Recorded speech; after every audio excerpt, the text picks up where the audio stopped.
Hi, I'm Donna Kallner, and this is the final video in Lesson 3 of the New Age Looping Basics e-course. In this video, we'll look at 3 projects made from an oval base. These examples use different materials and different ways of joining threads.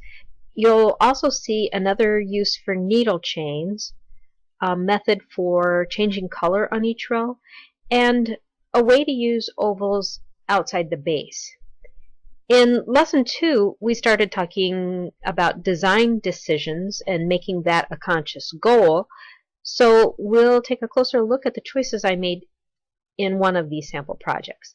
Now, you may take a completely different approach to your own sample project for this lesson. These are just suggestions to help you see possibilities so you can adapt these techniques to your own needs, tastes, and materials. Back in Lesson 2, one of the samples used to illustrate increases and decreases in looping was a sheath stitched around a round cake of soap.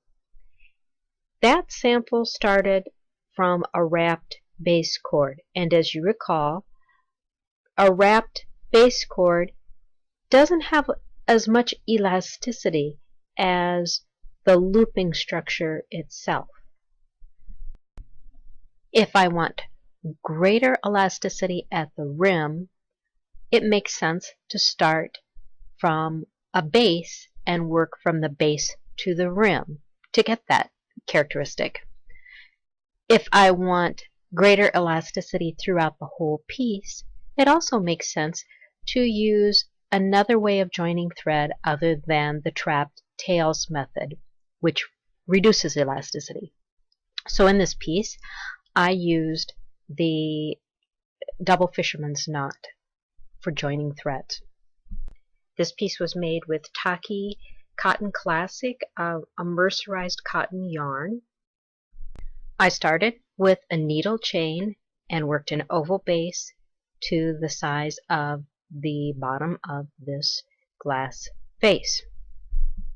Then continued working in a continuous spiral from the base toward the rim, using increases to add stitches as the diameter was getting larger, and then decreases by skipping stitches as the diameter started to decrease after the widest part of the vase.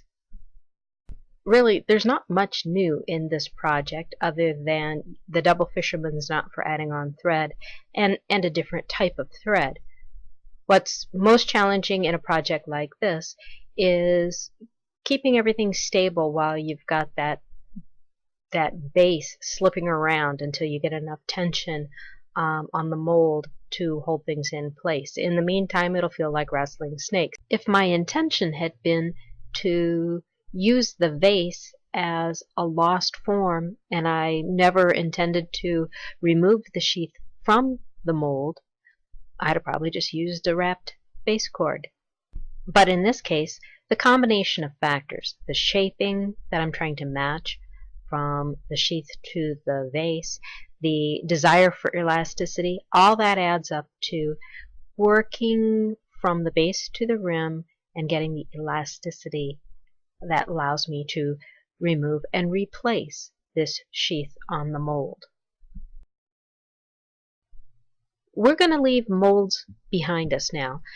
You may still be intending to match a particular size or shape with your projects, but we're going to do it without the mold. This piece was made to fit the 3x5 index cards that I usually doodle on while I'm watching TV. Once again, when you first start stitching with strips of fabric, you'll notice that it's a lot harder to visualize the stitches than it is with, say, something like waxed linen. You may have to just kind of feel your way around in there to find that open slot that you can slip through. In this sample, I'm stitching with about 1 1/4 inch wide strip cut on the bias of a quilting weight cotton fabric. And for this weight, I generally use about a size 18 tapestry needle. I stitched into the needle chain,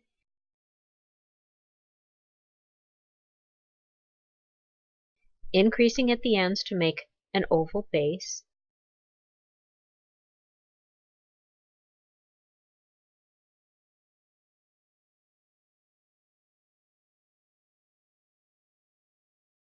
Then reoriented the work and built the walls on this piece. And once again, this method of stitching, working from base to rim, gave me an edge at the rim that has enough elasticity for me to get stuff in and out more easily than if I had used a wrapped base cord, which is not elastic. At the rim of this piece, I made a little hanger. It's nothing more than a glorified needle chain. Where I wanted the hanger to anchor on one side of the rim, I just started needle chaining away.